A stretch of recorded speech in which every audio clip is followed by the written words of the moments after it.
So hello and welcome. तो आज हम लोग पढ़ने वाले हैं class 11 physics chapter number 2 units and measurement का लास्ट टॉपिक, जिसका नाम है dimensions of a physical quantities. ठीक है, ये इस चैप्टर का लास्ट टॉपिक है हमारा, और one of the most important जो है इस चैप्टर का ये टॉपिक है। ठीक है, तो इसको हम लोग अभी डिस्कस करने वाले हैं। ठीक है, अच्छा, उससे पहले एक चीज मैं आपको बताना चाहूंगा कि जैसे मेरे वीडियोस के जो है नोटिफिकेशन बहुत लोगों को मिल नहीं रहे थे। ठीक है, और लोगों को जो है मतलब सीक्वेंस वाइज भी जो है नोट्स जो है प्रोवाइड नहीं हो रहे थे। ठीक है, सो मैंने क्या किया, आप लोगों के लिए जो है एक टेलीग्राम चैनल बनाया हुआ है। ठीक है, टेलीग्राम चैनल में आप जाकर क्या कर सकते हो, वहां पर आप उसको ज्वाइन कर सकते हो। ये मेरा टेलीग्राम का चैनल है, ओपी पटेल करके आप टेलीग्राम एप्लीकेशन में सर्च करोगे, ये पिक्चर आपको दिखेगा, ये मेरी पिक्चर है। ठीक है, तब जाके आपको वहां पर क्या करना है, उसमें ऐड हो जाना है। ठीक है, तो आपको जो भी वीडियोस पहले बनेंगे उसके नोटिफिकेशन जो है आपको उस वीडियोस में जो है प्रॉपरली मिल जाएंगे। ठीक है, तब आपका कोई भी जो है वीडियो मिस नहीं होगा। ठीक है, वहां पर आपको पीडीएफ भी अवेलेबल हो जाएंगे। ठीक है, तो चलते हैं हम लोग अपने टॉपिक पर, जिसका नाम है डायमेंशनल फॉर्मूला। ठीक है, उसके बाद डायमेंशनल फॉर्मूला के बाद देखेंगे डायमेंशनल इक्वेशंस क्या होते हैं। तो देखो क्या बोल रहा है, the nature of physical quantity is described bye it's dimension. किसी भी फिजिकल क्वांटिटी का नेचर कैसा है उसको हम लोग डिस्क्राइब करने के लिए उसके डायमेंशंस का जो है यूज करते हैं। All the physical quantity represented by derived unit can be expressed in terms of some combination of 7 fundamental और base quantities। सिंपल सा मीनिंग है कि फिजिक्स में जितनी भी क्वांटिटीज होती हैं, चाहे स्पीड हो, वेलोसिटी हो, एक्सेलरेशन हो, मोमेंटम हो, फोर्स हो, कुछ भी हो, उन सारे क्वांटिटीज को, जो हमारे 7 फंडामेंटल क्वांटिटीज थे ना, लेंथ था, मास था, टेम्परेचर था, तो उन सब क्वांटिटीज के टर्म्स में हम लोग एक्सप्रेस करना चाहते हैं। ठीक है, जैसे स्पीड, स्पीड को हम लोग रिप्रेजेंट करना चाहते हैं 7 जो बेसिक हमारे पास फंडामेंटल क्वांटिटीज थी उसके कुछ पावर के टर्म्स में। जैसे स्पीड का फॉर्मूला क्या होता है, आपने पढ़ा होगा, मीटर पर सेकेंड। तो ये तो इसका यूनिट हो गया। अब हम लोग इसको क्या करना चाहते हैं, कुछ क्वांटिटीज के टर्म्स में रिप्रेजेंट करना चाहते हैं। तो हमारे पास जो 7 फंडामेंटल क्वांटिटीज थी उसमें से कुछ क्वांटिटीज का, 2 का, 3 का, 4 का, मतलब क्वांटिटीज को ले लेकर हम लोग कॉम्बिनेशन बनाएंगे और उसको एक्सप्रेस करेंगे। इससे फायदा क्या होगा, इससे हमको उस क्वांटिटी के बारे में जो है नॉलेज होगा कि वो क्वांटिटी किन किन चीजों पर डिपेंड कर रही है और किस हिसाब से डिपेंड कर रही है। जैसे स्पीड या वेलोसिटी का यूनिट होता है मीटर पर सेकेंड। मीटर मतलब लेंथ हो गया, और लेंथ मतलब हमारे पास लेंथ क्या है, हमारा फंडामेंटल क्वांटिटी है, तो हम लोग इसके लिए यूज करेंगे एल। उसके बाद सेकेंड, पर सेकेंड मतलब क्या है, टाइम, टाइम मतलब पर सेकेंड है, तो टी की पावर कितनी हो जाएगी, -1। तो यहां पर देखो हमको पता चल गया कि स्पीड की जो फंडामेंटल क्वांटिटी जो है वो एल और टी की पावर -1 है। तो इससे हमको क्या समझ में आ गया कि लेंथ की पावर +1 है और टाइम की पावर -1 है। मतलब स्पीड जो होता है वो लेंथ के डायरेक्टली प्रोपोर्शनल होता है और टाइम के इनवर्सली प्रोपोर्शनल जो है होता है। ये तो बोलोगे कि सर ये तो हमको यहां से भी पता चल रहा है, लेकिन जब आगे और क्वांटिटीज आएंगी तब वहां पर तुमको पता चलेगा कि कोई क्वांटिटी लेंथ की पावर 1 पर डिपेंड कर रही है, कि लेंथ की पावर 2 पर डिपेंड कर रही है, कि लेंथ की पावर 3 पर डिपेंड कर रही है। So dimension of physical quantities क्या है, समझ में आ गया। किसी भी फिजिकल क्वांटिटीज को हमारे पास जो 7 बेस क्वांटिटीज है उनके टर्म्स में क्या करना, एक्सप्रेस करना ही क्या कहलाता है, फिजिकल क्वांटिटीज जो है कहलाती है, डायमेंशन जो है कहलाती है। ठीक है, उसके बाद थोड़ा सा और हम लोग देखते हैं यहाँ पर डिटेल में, उसके बाद में आऊंगा आपको, हमको जो पढ़ना है उसके बाद आपको बहुत सारी चीजें आपको नोट्स में भी मिल जाएंगी। तो देखो, the dimensions of a physical quantity are the power to which the base quantity are raised to represent that quantity। Dimension किसी क्वांटिटी की वो प्रॉपर्टी होती है या वो एक्सप्रेशन होता है जिसमें हम लोग किसी बेस क्वांटिटी की पावर को लगाकर एक्सप्रेस करते हैं। जैसे एक्सिलरेशन, एक्सिलरेशन का यूनिट क्या होता है आपको पता होगा, मीटर पर सेकेंड स्क्वायर होता है, ये आपने पढ़ा होगा, मीटर पर सेकेंड स्क्वायर होता है। अब यहां पर आप इसको क्या करोगे, जो बेस क्वांटिटीज है, मीटर के लिए यूज करोगे लेंथ, पर सेकेंड के लिए यूज करोगे टी की पावर, पर सेकेंड है तो -2 यूज करोगे। तो इसी को बोलते हैं हम लोग डायमेंशंस। तो किसी भी फिजिकल क्वांटिटी को 7 बेसिक क्वांटिटीज जो हैं उसकी पावर में कुछ लगाकर, +1 -2 लगाकर एक्सप्रेस करना क्या कहलाता है, डायमेंशंस कहलाता है। और इसको हम लोग कैसे लिखते हैं, यूजिंग द स्क्वायर ब्रैकेट। हम लोग हमेशा फिजिकल क्वांटिटीज का जब भी डायमेंशन लिखेंगे तो उसको हम लोग कैसे एक्सप्रेस करेंगे, स्क्वायर ब्रैकेट के अंदर में जो है करेंगे। ठीक है। और मैकेनिक्स जो होता है, हमारा फिजिक्स जो होता है, उसमें हमारे मोस्टली जितने भी फिजिकल क्वांटिटीज जो होते हैं ना, वो सिर्फ तीन चीजों पर मोस्टली डिपेंड करते हैं। एक तो लेंथ पर डिपेंड करता है, दूसरा मास पर डिपेंड करता है, और तीसरा टाइम पर। ऑलमोस्ट जितनी भी फिजिकल क्वांटिटीज हैं, इनको हम लोग इन्हीं तीनों के टर्म्स में एक्सप्रेस कर लेते हैं। कुछ रेयर एक दो क्वांटिटीज होती हैं जो कि चौथी किसी क्वांटिटी पर डिपेंड करती है, जैसे वॉल्यूम। वॉल्यूम का फॉर्मूला आपने पढ़ा होगा, किसी भी, चाहे क्यूब हो, क्यूबॉइड हो, किसी भी चीज का वॉल्यूम का बेसिक फॉर्मूला क्या होता है? लेंथ इनटू ब्रेथ इनटू क्या होता है? हाइट होता है। ये तो आपने छोटे क्लासेस में ही पढ़ा होगा। अब ये एक्चुअल में ब्रेथ और एक्चुअल में जो हाइट है, ये दोनों ही क्या है? लेंथ ही तो है, लेकिन बस हॉरिजॉन्टल हो गया तो हमने इसको लेंथ बोल दिया, वर्टिकल हो गया तो हाइट बोल दिया, और अगर हमारे पास जो है एक और डायमेंशन बचा उसको हमने ब्रेथ बोल दिया। तो बेसिकली लेंथ, ब्रेथ और हाइट एक्चुअल में लेंथ ही होते हैं। तो यहां पर देखो हम लोग क्या बोलेंगे कि वॉल्यूम जो होता है, लेंथ लेंथ लेंथ, मतलब लेंथ की पावर 3 पर डिपेंड करती है। तो इसी को हम लोग बोलेंगे कि ये वॉल्यूम का क्या है? डायमेंशनल फॉर्मूला है। मतलब वॉल्यूम जो होता है वो लेंथ की पावर 3 पर डिपेंड करता है। तो लेंथ को जब डबल कर दोगे तो वॉल्यूम कितना हो जाएगा? 8 टाइम्स बढ़ जाएगा, क्योंकि 2 की पावर 3 मतलब 8 टाइम्स। तो इससे हमको इस तरीके के इंफॉर्मेशन मिलते हैं, ठीक है, कि लेंथ को 3 टाइम्स कर देंगे तो ये कितना हो जाएगा? 27 टाइम्स वॉल्यूम बढ़ जाएगी। तो ये हमको इंफॉर्मेशन डायमेंशनल फॉर्मूला से मिलता है। अब ये जो वॉल्यूम है किसी भी चीज का, चाहे रूम का हो, चाहे किसी भी गैस का हो, चाहे किसी भी सिलेंडर का हो, क्या वो वॉल्यूम जो हो मास पर डिपेंड कर रहा है? आंसर है नहीं। जैसे एक कमरा है, उस कमरे का मास थोड़ी है, हमको उससे मतलब नहीं, वॉल्यूम के फॉर्मूले में मास थोड़ी आता है। तो हम लोग इसका डायमेंशनल फॉर्मूला जब लिखेंगे तो मास आता ही नहीं है। तो जो क्वांटिटी हमारे किसी क्वांटिटी, फिजिकल क्वांटिटी में नहीं आएगी, उसकी पावर हम लोग क्या लगा देंगे? जीरो। तो जैसे इस केस में वॉल्यूम जो था वो मास पर डिपेंड कर ही नहीं रहा था, इसीलिए हमने इसकी पावर क्या लगा दी? जीरो लगा दी। उसके बाद ये टाइम पर भी डिपेंड नहीं कर रहा था, लेकिन लेंथ पर तो डिपेंड कर रहा था। और लेंथ पर कैसे डिपेंडेंसी है? पावर में 3। तो यहाँ पर लेंथ लिखोगे और पावर में क्या लगा दोगे? 3। क्या ये टाइम पर डिपेंड कर रहा है? आंसर है टाइम पर भी डिपेंड नहीं कर रहा है। तो टी की पावर भी क्या हो जाएगी? जीरो। और इसको आप स्क्वायर ब्रैकेट में इस तरीके से लिख दोगे तो ये वॉल्यूम का क्या हो जाएगा? डायमेंशनल फॉर्मूला हो जाएगा। सो आई होप आपको डायमेंशनल फॉर्मूला क्लियर हो गया होगा कि डायमेंशनल फॉर्मूला क्या होता है। कोई भी फिजिकल क्वांटिटीज को 7 बेसिक क्वांटिटीज की कुछ पावर्स लगाकर एक्सप्रेस करना ही क्या कहलाता है? डायमेंशनल फॉर्मूला कहलाता है। अभी हम लोग डायमेंशनल फॉर्मूला के बहुत सारे एप्लीकेशंस भी पढ़ेंगे। इवन आपके क्लास 11th में तो डायमेंशनल फॉर्मूला के बहुत कम एप्लीकेशन दिए हैं। जब आप इंजीनियरिंग करने जाओगे तो वहां पर अगर आप मैकेनिकल लेकर पढ़ोगे, मैकेनिकल एक स्ट्रीम होता है, उसको लेकर जब पढ़ोगे तो वहां पर इस डायमेंशनल फॉर्मूला के और वाइड एप्लीकेशन आपको वहां पर मिलेंगे। ठीक है, तो आपको समझ में आ गया। अब डायमेंशनल फॉर्मूला किसी भी चीज का निकालते कैसे हैं, देखो। अगर आपको मैं नोट्स अवेलेबल करा दूंगा, उस नोट्स में जो है बहुत सारे चीजों के डायमेंशनल फॉर्मूला मिलेंगे। इवन आपके बुक में भी दिया होगा। तो आपको फिजिकल क्वांटिटीज के डायमेंशनल फॉर्मूला रटने नहीं है, क्योंकि बहुत सारे फिजिकल क्वांटिटीज है, किस किस का रटोगे। और अगर एक को भी, जैसे इसमें है, मान लो वॉल्यूम का आपने रट लिया, m0 l की पावर 3 t की पावर 2, ऐसे बहुत सारे मिलेंगे। तो अगर आपने इस 3 के जगह 2 कर दिया तो पूरा का पूरा तो डायमेंशनल फॉर्मूला ही गलत हो जाएगा ना। तो इसलिए आपको डायमेंशनल फॉर्मूले को रटना नहीं है, आपको डायमेंशनल फॉर्मूला निकालना सीखना है कि कैसे डायमेंशनल फॉर्मूला हम लोग निकालेंगे। तो कुछ बेसिक चीजों के डायमेंशनल फॉर्मूले आपको पता होना चाहिए, जैसे स्पीड का हो गया। मास का डायमेंशनल फॉर्मूला क्या होगा? सिंपल सा चीज है, मास के फॉर्मूले में तो मास आएगा ही। सो m की पावर में 1 हो जाएगा, l की पावर में 0 हो जाएगा, और t की पावर में भी 0 हो जाएगा। ठीक है, तो ये हो गया मास का डायमेंशनल फॉर्मूला। स्पीड का डायमेंशनल फॉर्मूला अभी हमने पढ़ा मीटर पर सेकेंड, तो उसमें भी मास नहीं आता है। तो स्पीड का डायमेंशनल फॉर्मूला क्या होगा? m0 l t की पावर -1। तो ये किसका हो जाएगा? स्पीड का। अब अगर हमको फोर्स का डायमेंशनल फॉर्मूला निकालना है, तो आपने पढ़ा होगा न्यूटन का सेकेंड लॉ। और फोर्स जो होता है उसका फॉर्मूला क्या होता है? मास इनटू एक्सेलरेशन होता है कि नहीं? बिल्कुल होता है। अब एक एक का डायमेंशनल फॉर्मूला देखो, ये मास है, मास का डायमेंशनल फॉर्मूला क्या होगा? कैपिटल एम होगा। तो यहां पर आ गया कैपिटल एम, और मास है तो यहां जीरो मत लगाना, अगर मास नहीं आता तो यहां जीरो लगता। उसके बाद एक्सेलरेशन, एक्सेलरेशन का यूनिट क्या होता है? मीटर पर सेकेंड।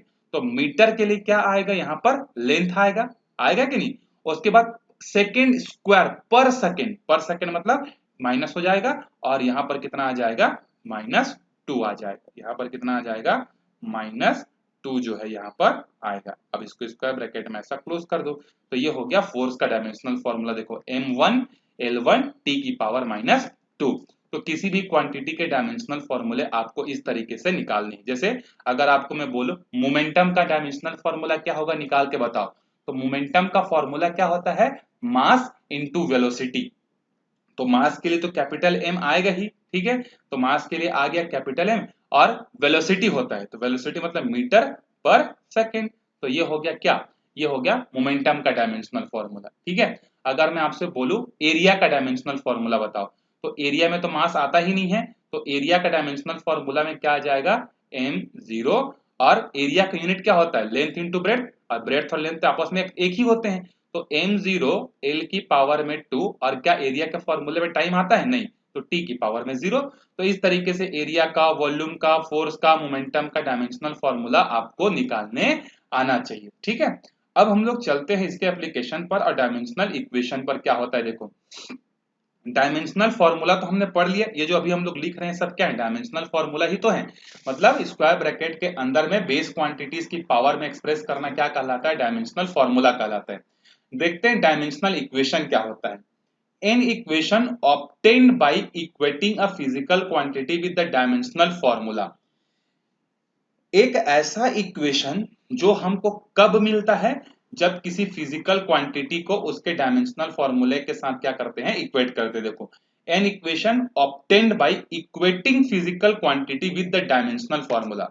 जब आप कंपैरिजन करोगे तो आपको जो इक्वेशन मिलेगा उसको हम लोग क्या बोलते हैं, डायमेंशनल इक्वेशन बोलते हैं, ठीक है। आई होप आपको समझ में आ रहा होगा क्या चीज में पढ़ा रहा हूं। अगर आपको समझ में नहीं आएगा तो आप बेझिझक जो है बताइएगा, क्योंकि बिना फीडबैक के मैं ही, ऐसा नहीं होना चाहिए कि मैं ही पढ़ा रहा हूं और मैं ही पढ़ रहा हूं। अगर आपको समझ में नहीं आएगा तो कोई मतलब नहीं। तो इसीलिए आप लोग फीडबैक भी, इतना बोलने के बाद भी आप लोग कोई फीडबैक देती नहीं। अरे कमेंट करने में क्या जाता है, मैं आके थोड़ी मार दूंगा तुम लोग को यार, ठीक है। तो बताया करो कि सर अच्छा लगा या फिर सर प्रॉब्लम हो रही है, तब तो सुधरेगा। पता नहीं आप लोग क्या करते हैं यार। चलो अब आगे देखते हैं हम लोग डायमेंशनल इक्वेशन जो होता है उसके क्या क्या एप्लीकेशंस हैं। जैसे यहाँ पर वॉल्यूम है, वॉल्यूम का डायमेंशनल फॉर्मूला क्या हो गया, m0 l की पावर 3 t की पावर 0। ये वेलोसिटी है, वेलोसिटी का क्या हो जाएगा, m0 l t की पावर -1। ये है फोर्स, फोर्स का क्या हो जाएगा, अभी अभी हमने निकाला है, मास इंटू मतलब m की पावर 1 l की पावर 1 t की पावर -2।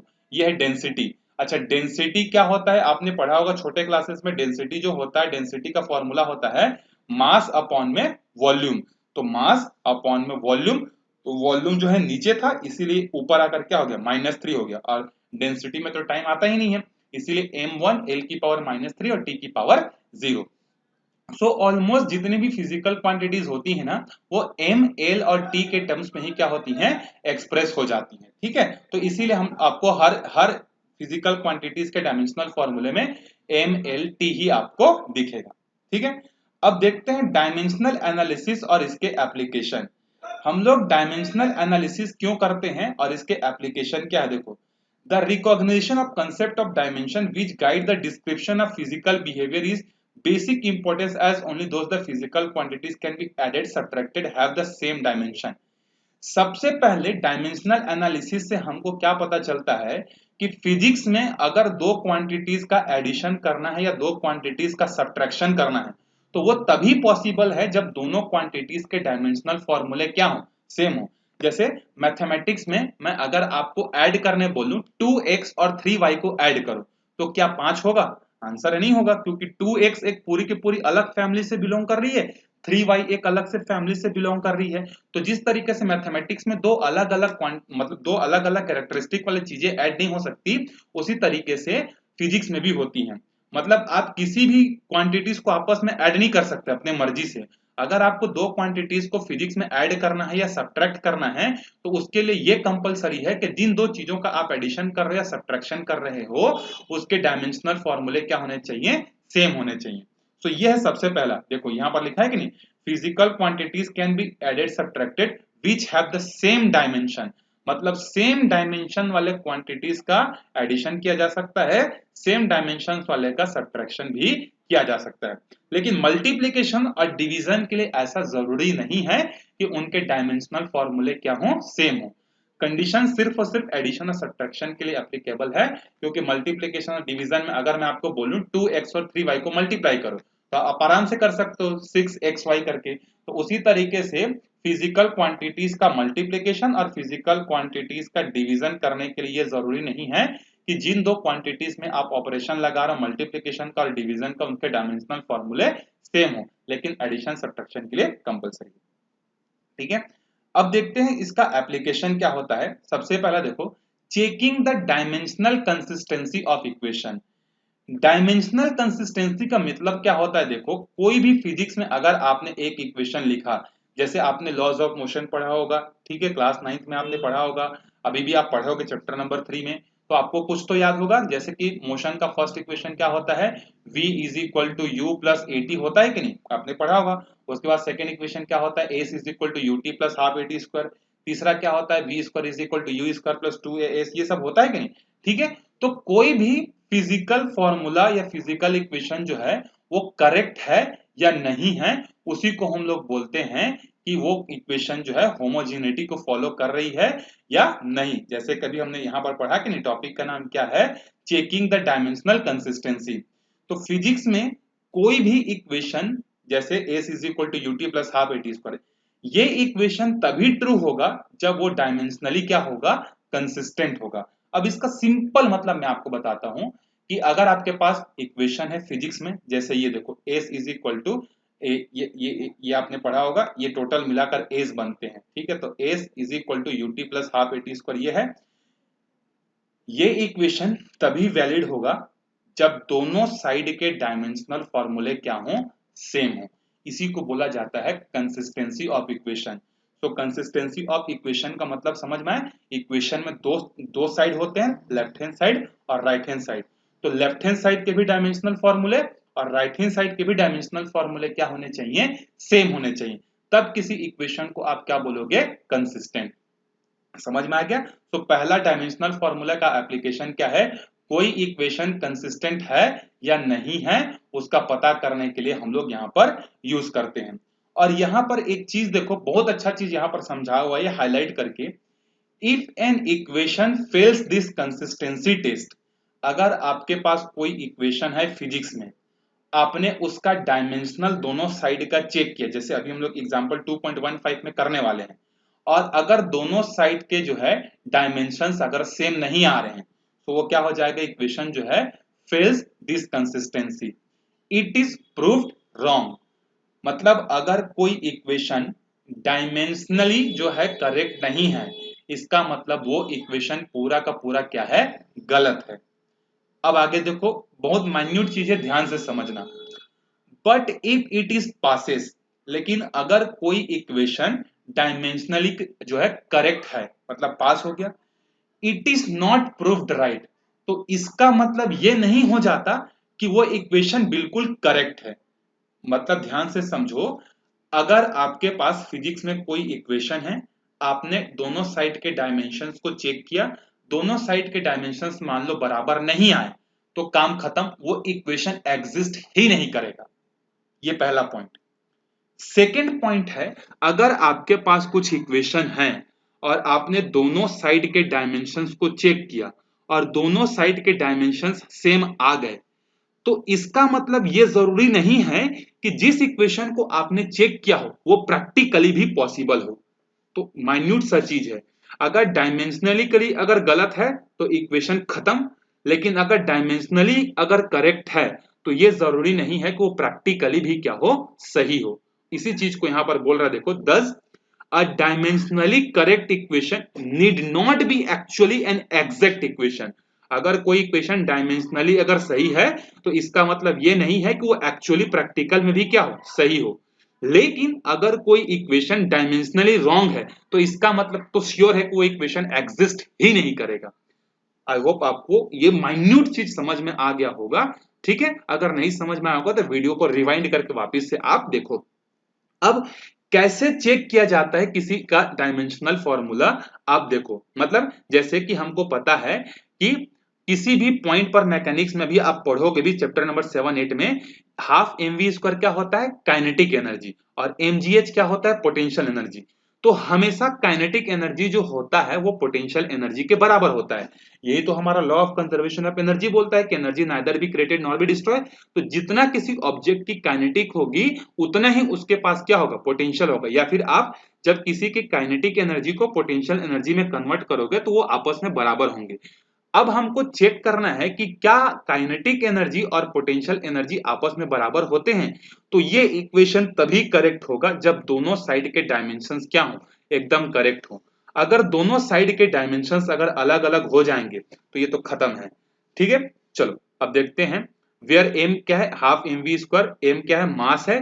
वी क्या है, वेलोसिटी है। और जी क्या है, एक्सेलरेशन ड्यू टू ग्रेविटी है। सो देखो लेफ्ट हैंड साइड में हमारे पास क्या है, हाफ। एक चीज मैं आपको यहां पर बता दूं, जो नंबर्स होते हैं जो कांस्टेंट होते हैं जैसे 1/2 3 पाई, ये जितने भी कांस्टेंट्स जो होते हैं ना वो सब डायमेंशनली, वो सब क्या होते हैं, डायमेंशनल लेस होते हैं। मतलब कांस्टेंट नंबर्स हो गए, कांस्टेंट जैसे कूलम्स कांस्टेंट आप पढ़ोगे क्लास 12th में, जितनी भी यूनिवर्सल ग्रेविटेशन कांस्टेंट पढ़े हो, जितनी भी कांस्टेंट चीजें होती हैं वो सब डायमेंशनल लेस रहती है। मतलब m0 l0 t0 उनके कोई डायमेंशन होते ही नहीं है। तो इसीलिए हम लोग जब left hand side half m v square का चेक करेंगे तो हाफ को हमको मतलब नहीं है। पहला क्वांटिटी हमारे पास क्या, मास। मास का डायमेंशनल फॉर्मूला क्या होगा, स्क्वायर ब्रैकेट के अंदर में कैपिटल एम, फिर वेलोसिटी का स्क्वायर। वेलोसिटी क्या होता है, मीटर। मीटर मतलब लेंथ, पर सेकंड मतलब टाइम। टाइम ऊपर चले जाएगा तो ये माइनस हो जाएगा, इसका स्क्वायर।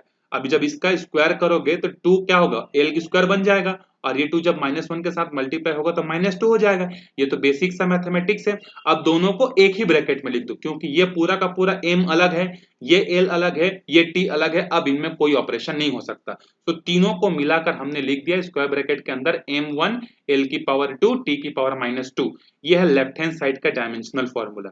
राइट हैंड साइड का डायमेंशनल फॉर्मूला क्या हो जाएगा, mgh।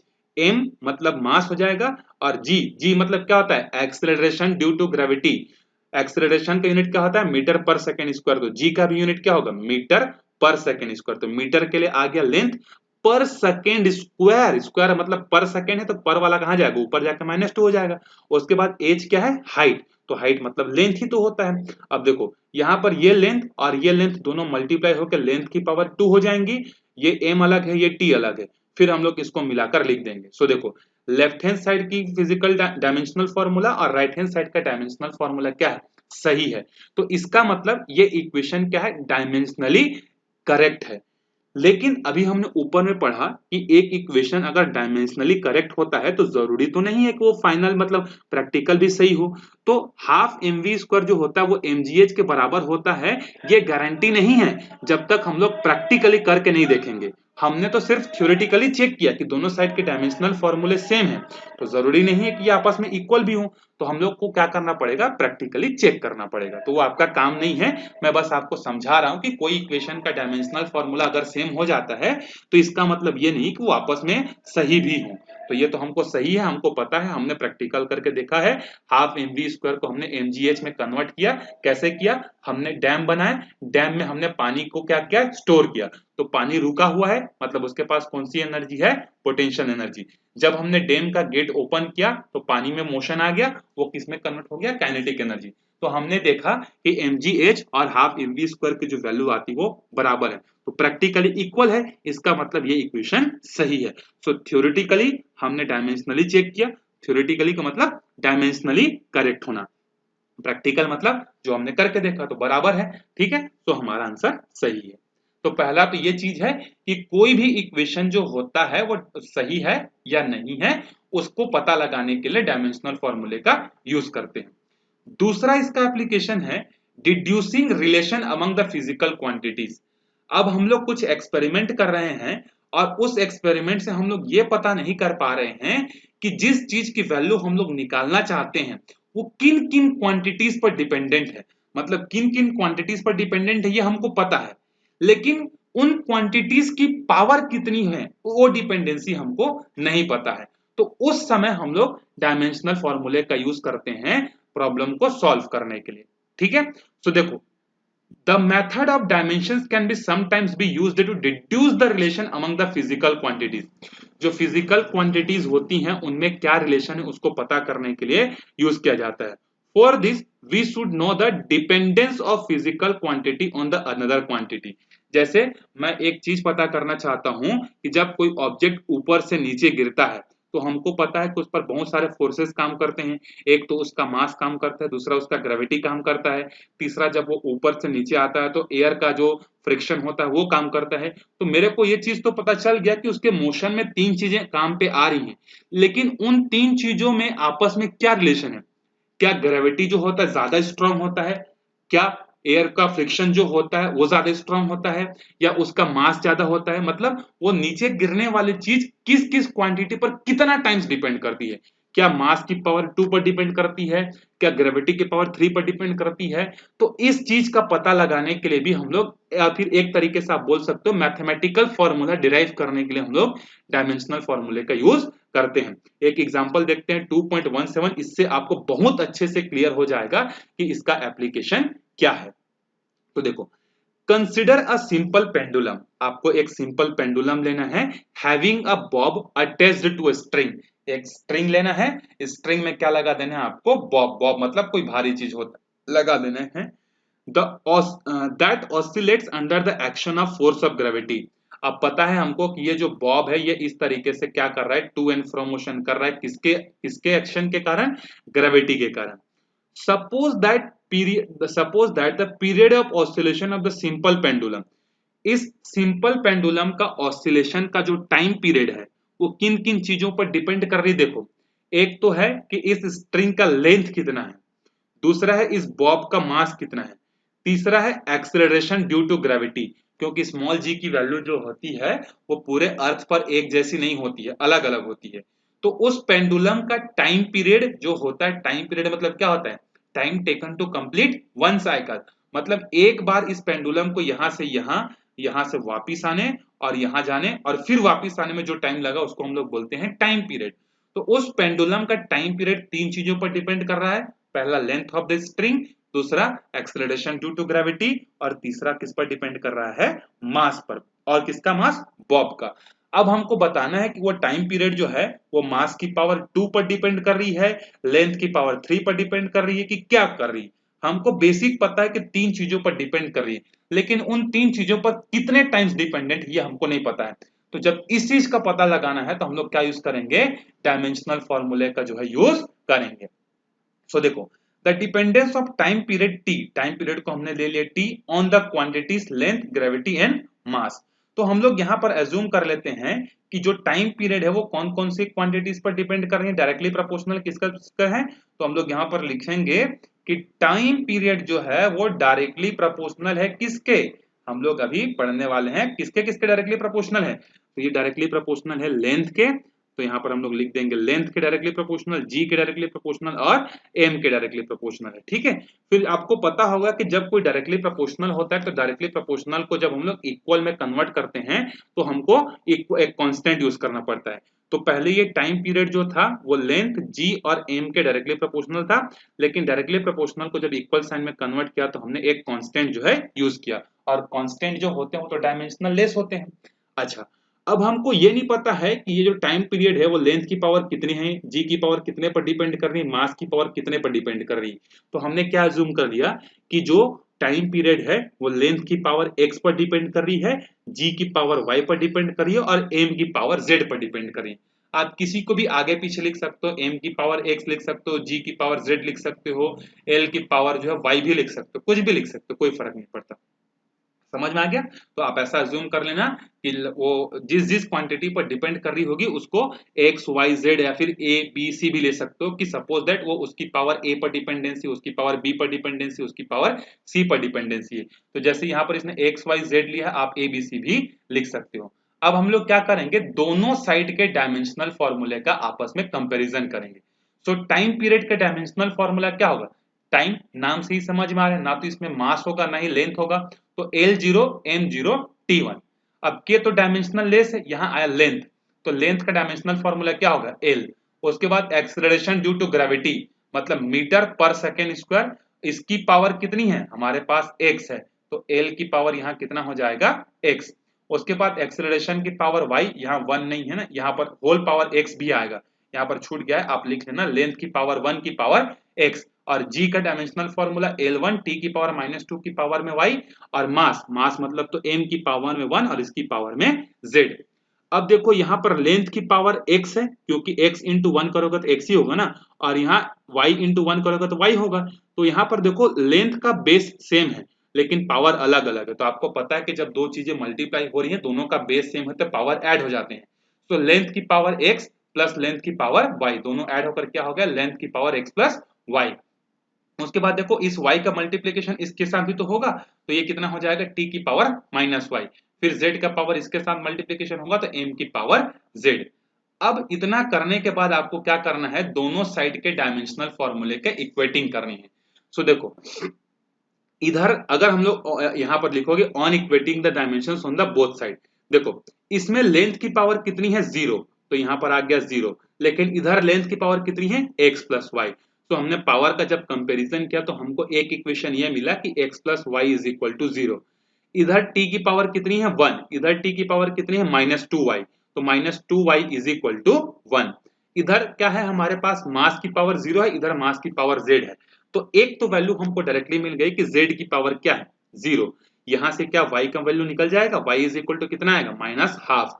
अगर y की वैल्यू -हाफ है तो यहां पर जब आप -हाफ रखोगे तो इधर जाके क्या हो जाएगा +हाफ, मतलब x की वैल्यू आ जाएगी +हाफ, y की वैल्यू -हाफ और z की वैल्यू 0। अब आपको इस इक्वेशन में क्या कर देना है, रख देना है। तो k तो डायमेंशनल लेस है, तो लेंथ की पावर x थी तो x की वैल्यू कितनी है हाफ, g की पावर कितनी थी -हाफ, और m की पावर कितनी है 0।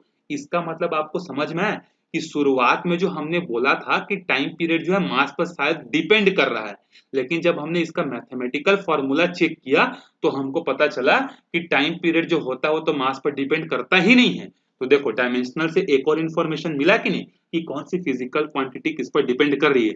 शुरुआत में हमको गलतफहमी हो गई थी कि शायद बॉब के मास पर डिपेंड कर रहा होगा, लेकिन एक्चुअल में डिपेंड नहीं कर रहा है।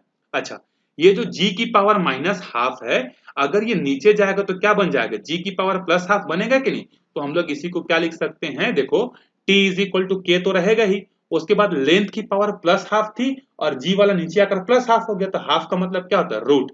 तो टाइम पीरियड का फॉर्मूला क्या हो गया, k√L/g। और जब हम लोग प्रैक्टिकल करते हैं तो हमको यहाँ पर k की वैल्यू कितनी मिलती है, 2 मिलती है। तो टाइम पीरियड का फॉर्मूला क्या हो गया, 2π√L/g। ठीक है, तो समझ में आया आपको। तो यहाँ पर किसी भी फिजिकल क्वांटिटी किन किन बातों पर डिपेंड कर रही है, हमारा अजम्पशन शुरुआत में जो रहता है वो गलत भी हो सकता है, लेकिन जब हम लोग डायमेंशनल एनालिसिस करते हैं तो हमको उनके बीच में रिलेशन पता चलता है। जैसे पेंडुलम के केस में हमने शुरुआत में माना था कि मास पर डिपेंड कर रहा है, लेकिन जब डायमेंशनल एनालिसिस हमने किया तो हमको पता चला कि भैया वो तो मास पर डिपेंड करता ही नहीं है। चाहे बॉब 1 ग्राम का हो चाहे 100 ग्राम का हो, उसको फर्क नहीं पड़ता टाइम पीरियड का, और ये प्रैक्टिकली सही भी है। ठीक है, सो ये है डायमेंशनल एनालिसिस, डायमेंशनल फॉर्मूला और उसके एप्लीकेशन। आई होप आपको समझ में आया होगा। अगर नहीं आया होगा तो बेझिझक कमेंट करके आप बताओ, तभी तो मैं आप ही लोगों के लिए इतना मेहनत कर रहा हूं। अगर आप ही को समझ में नहीं आएगा तो कोई मतलब नहीं। ठीक है, बिना डरे बिल्कुल बेझिझक होकर आपको बताना है। ठीक है, सो मिलते हैं अगले वीडियो में, तब तक आप अच्छे से पढ़ते रहो। Bye bye.